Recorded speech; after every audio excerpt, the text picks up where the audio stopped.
Ni iki umugabo akenera mu rukundo? Uburyo abagabo n'abagore babonamo ibintu mu gutuma isi iba nziza ndetse n'ubuzima muri rusange bituyobora ku byo badasobanukirwa n'ibyo bakenera kuba bishimira badahuje igitsina. Buri wese aba agomba gukorera mugenzi we ibyo nawe yifuza gukorerwa, akita ku byo akeneye kandi akabikora nta gushidikanya. Iryo ni itegeko rya zahabu. Mu bitandukanye n'ibyo, imiryango myinshi buri munota ihura n'imihangayiko bitewe no kumva ibintu nabi.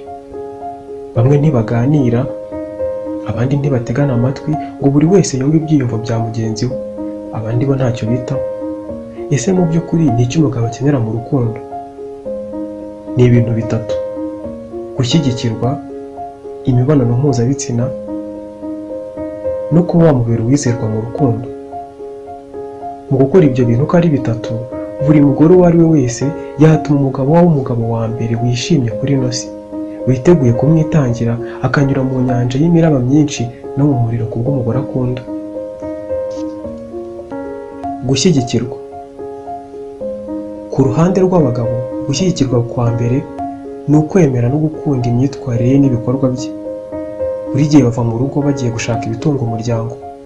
Buri munota ubuzima bwabo buba buri mu byago, bashobora guhura n'impanuka za hato na hato. Bitewe n'icyo umugabo akora, bwira ahuye n'imihangayiko imuhagije. Iyo atashye mu rugo, aba akeneye gutuza no kwitekerezaho. Umugabo akeneye gushimirwa ku byo yakoze byose, kabone n'ubwo byaba bitagenze neza 100%. Urugero, niba avanye umwana ku ishuri, niba yatetse, yogeje amasahane, mushimire. Uko urushaho kumushyigikira by'ukuri, niko nawe urushaho gushaka gukora ibigushimisha. Mubera uwizerwa mu rukundo. Abagore bakenera gutega amatwi, gukundwa no kwitabwaho. Abagabo bo bizerera mu bwitange n'ubudahemuka. Ibyo ko ari bibiri biruzuzanya, kuko kimwe kidahari ikindi nticyabaho. Ubudahemuka n'ubwitange bw'umugore ni ibintu bikenerwa cyane n'abagabo. Umugabo akeneye kumenya ko utazamusiga kubera ubukene, utazashaka boyfriend kuko atakikunezeza mu buriri. Akeneye kumva umubwira ko umukunda, haba mu byiza no mu bibi. Nubera umugabo wizerwa, azakwira wese ntacyo azisigariza, uzatsindira umutima we nta kabuza. Gukora urukundo, imibonano mpuzabitsina.